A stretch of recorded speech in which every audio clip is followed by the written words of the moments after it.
Dear students, आज हम कक्षा 10वीं का पाठ पहला रासायनिक अभिक्रियाएं एवं समीकरण में रासायनिक समीकरण का संतुलन करना सीखेंगे।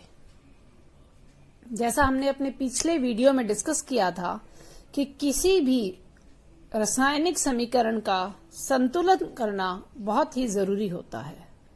यदि हमने संतुलन नहीं किया है तब उस समीकरण को हम कंकाली समीकरण कहते हैं। और रासायनिक समीकरण का संतुलन करने का मतलब क्या होता है कि अभिकारकों में हमारे पास जिस पदार्थ की जितनी संख्या है, उत्पादों में भी उस पदार्थ की हमारे पास उतनी ही संख्या हो। जैसे हमारे पास यह एक रासायनिक समीकरण का उदाहरण है। Fe लोहे का प्रतीक है। जल को हम H2O से दर्शाते हैं। ये दोनों हमारे पास अभिकारक हैं। किसी भी रासायनिक समीकरण में उल्टे हाथ को लिखे जाने वाली चीजों को हम अभिकारक कहते हैं।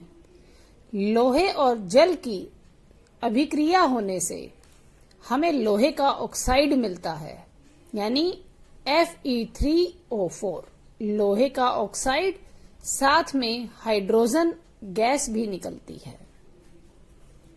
लोहा और जल ये दोनों अभिकारक हैं। इन्होंने आपस में अभिक्रिया की और इनकी अभिक्रिया के फलस्वरूप हमें परिणाम में लोहे का ऑक्साइड मिला, साथ में हाइड्रोजन गैस मिली। किसी भी रासायनिक समीकरण का संतुलन करने के लिए सबसे पहले हमें एक टेबल बना लेनी है। इस टेबल में हमें तत्व लिखने हैं, जो तत्व उस समीकरण के अंदर हैं। तो इस समीकरण में हमारे पास Fe यानी लोहा है, हाइड्रोजन है और ऑक्सीजन है।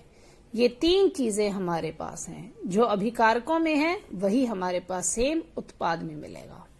तो हमारे पास यहाँ तीन चीजें हैं, लोहा, हाइड्रोजन और ऑक्सीजन। अब हम देखेंगे कि अभिकारकों में इन तत्वों की कितनी संख्या मौजूद है। अगर हम देखें तो Fe हमारे पास एक है। यहाँ हमने सिर्फ Fe लिखा हुआ है, इसके साथ में 2, 3, 4 कुछ नहीं लिखा हुआ, सिर्फ Fe है। तो इसका मतलब अभिकारकों में Fe की संख्या 1 है। अगर हम Fe यानी आयरन की संख्या को उत्पादों में देखें तो उत्पाद में अगर हम देखें तो Fe3 लिखा हुआ है, यानी लोहे यानी Fe की संख्या उत्पाद में हमारे पास कितनी है, 3। तो हम 3 लिख देंगे। फिर हम हाइड्रोजन को देखेंगे। अभिकारक में हाइड्रोजन में हमारे पास H के साथ 2 लिखा हुआ है, यानी अभिकारकों में हाइड्रोजन की संख्या है 2। इसी प्रकार अगर हम हाइड्रोजन को उत्पाद में देखें तो उत्पाद में भी हमारे पास हाइड्रोजन की 2 ही संख्या है, यानी ये तो पहले से ही संतुलित हैं दोनों ओर, यानी अभिकारक तथा उत्पाद दोनों ओर तत्व की संख्या समान है। इसके बाद में हम जाते हैं ऑक्सीजन पे। अगर हम ऑक्सीजन में देखें तो अभिकारक में हमारे पास ऑक्सीजन की संख्या 1 है, लेकिन उत्पाद में हमारे पास ऑक्सीजन की संख्या 4 है। यानी हाइड्रोजन तो संतुलित है, लेकिन लोहा और ऑक्सीजन ये दोनों संतुलित नहीं है। जब भी हम किसी रासायनिक समीकरण का संतुलन करते हैं तो सबसे पहले हम उस समीकरण को इस तरीके से स्क्वायर ब्रैकेट लगाते हुए लिख देते हैं। हमने इस तरीके के ब्रैकेट, ऐसे कोष्ठक लगाते हुए पूरी समीकरण को बंद कर देना है। अब हम देखते हैं, सबसे पहले हम आयरन पे जाते हैं। हम देखते हैं कि आयरन अभिकारक में 1 है, लेकिन उत्पाद में 3 है। अब इसकी संख्या का संतुलन करने के लिए हमें 1 को 3 से गुणा करना पड़ेगा। 1 को यदि हम 3 से गुणा कर दें तो हमारे पास 3 आएगा, और वो 3 हमारे पास उत्पाद में भी है, तो हमारी संख्या संतुलित हो जाएगी। यानी अभिकारक में हमें लोहे को, आयरन यानी Fe को 3 से गुणा कर देना है। तो यहां हमने अभिकारक में लोहे को किससे गुणा कर दिया, 3 से गुणा कर दिया। लोहे को 3 से गुणा कर दिया तो हमारा लोहा संतुलित हो गया। हाइड्रोजन हमारा संतुलित था ही। अब हम आए ऑक्सीजन पे।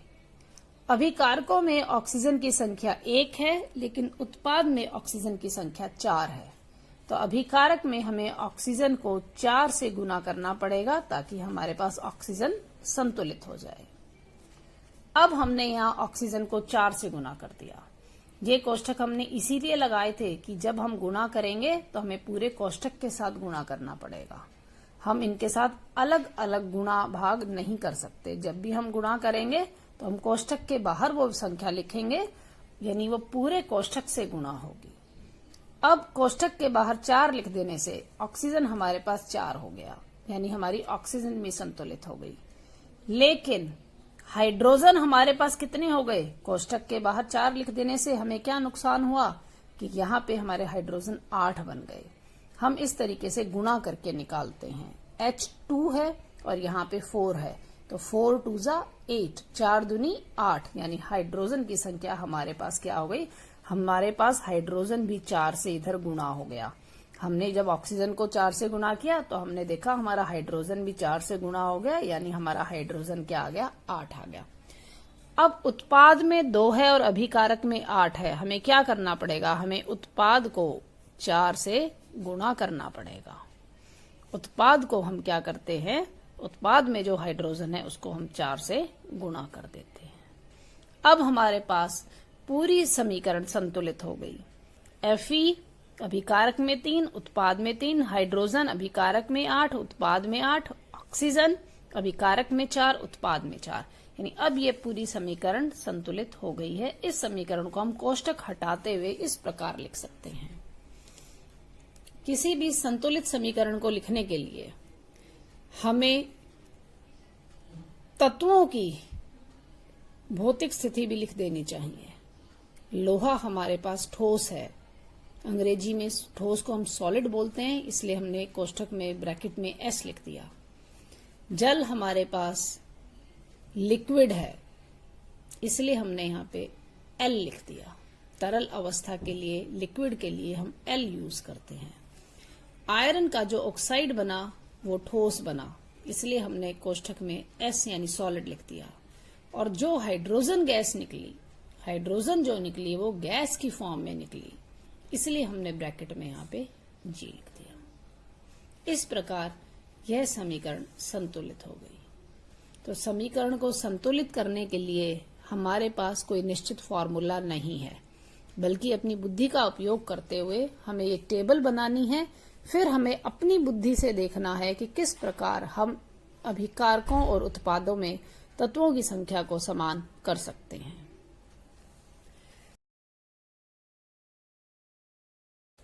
एनसीईआरटी की किताब में क्रियाकलाप 1.1 में हमारे पास यह एक छोटी सी समीकरण है। मैग्नीशियम को ऑक्सीजन की उपस्थिति में जलाने से हमें मैग्नीशियम का ऑक्साइड मिलता है। इस समीकरण को संतुलित करना बहुत ही आसान है। तत्व, अभिकारक और उत्पाद हमने लिख लिए। 2 ही तत्व यहाँ पे हम प्रयोग में ला रहे हैं, एक मैग्नीशियम और एक ऑक्सीजन। हमने लिख लिया एक मैग्नीशियम और एक ऑक्सीजन। अभिकारकों में हमारे पास मैग्नीशियम की संख्या 1 है, इसीलिए हमने यहाँ अभिकारक में लिखा 1। उत्पाद में भी मैग्नीशियम की संख्या हमारे पास 1 है, इसलिए हमने लिख दिया 1। दूसरा तत्व हमारे पास है ऑक्सीजन। ऑक्सीजन हमारे पास अभिकारक में 2 है, लेकिन उत्पाद में ऑक्सीजन की संख्या 1 है, इसीलिए हमने यहाँ पे 1 लिख दिया। अब समीकरण को सॉल्व करने के लिए फर्स्ट रूल हमारे पास क्या है कि जो भी समीकरण दे रखी है हम उसको इस तरह से कोष्ठक में लिख लेते हैं, क्योंकि जब भी हम मल्टीप्लाई करेंगे किसी नंबर के साथ तो हमें पूरे कोष्ठक को ही मल्टीप्लाई करना पड़ता है। ये हमने लिख लिया कोष्ठक में। अब हम देखते हैं मैग्नीशियम तो हमारा संतुलित है लेफ्ट साइड में, यानी अभिकारकों में भी मैग्नीशियम 1 है और उत्पादों में भी मैग्नीशियम 1 है। लेकिन ऑक्सीजन अगर हम देखें तो अभिकारक में 2 है और उत्पाद में 1 है, इसलिए हम इसको क्या करेंगे 2 से गुणा कर देंगे ताकि ऑक्सीजन सेम हो जाए। यानी जो ऑक्सीजन उत्पाद में मौजूद है उसको हमें 2 से गुणा करना है। तो जो ऑक्सीजन उत्पाद में मौजूद है उसको हमने 2 से गुणा करना है। गुणा करने का रूल हमें पता है कि सिर्फ हम ऑक्सीजन के साथ गुणा नहीं कर सकते, हमें पूरे कोष्ठक के साथ गुणा करना पड़ता है। अब हम देखते हैं कि ऑक्सीजन के साथ गुणा करने से ऑक्सीजन तो संतुलित हो गई, लेकिन यहाँ पे मैग्नीशियम भी 2 से गुणा हो गया। उत्पाद में मैग्नीशियम 2 से गुणा हो गया। अब हमारा जो मैग्नीशियम जो पहले से संतुलित था ये बिगड़ गया। उत्पाद में हमारे पास 2 मैग्नीशियम हो गए, लेकिन अभिकारकों में हमारे पास सिर्फ 1 मैग्नीशियम है। इसीलिए हम अभिकारक में मैग्नीशियम को भी 2 से गुणा कर देते हैं ताकि हमारे पास संतुलन हो जाए। हमने अभिकारकों में भी मैग्नीशियम को क्या किया, 2 से गुणा कर दिया। अब हमारे पास ये संतुलित समीकरण हो गई। अब हमें कोष्ठक हटा देने हैं और तत्वों की भौतिक अवस्थाओं को भी साथ में कोष्ठक में लिख देना है। मैग्नीशियम हमने सॉलिड लिया था, इसलिए हमने ब्रैकेट में S लिख दिया, ठोस था। ऑक्सीजन हमारे पास गैस थी, इसलिए हमने ब्रैकेट में G लिख दिया। और जो मैग्नीशियम का ऑक्साइड बना वो हमारे पास ठोस था यानी सॉलिड था, इसलिए हमने ब्रैकेट में S लिख दिया। इस प्रकार हमारी एनसीईआरटी की किताब में जितनी भी रासायनिक समीकरण दे रखी हैं, हमें उन सबको संतुलित करना है। यह प्रश्न बोर्ड के अंदर अक्सर पूछा जाता है। कोई भी समीकरण दे दी जाती है और उसको संतुलन करने के लिए कहा जाता है। तो इस प्रकार हम सभी रासायनिक समीकरणों का संतुलन कर सकते हैं। Thank you.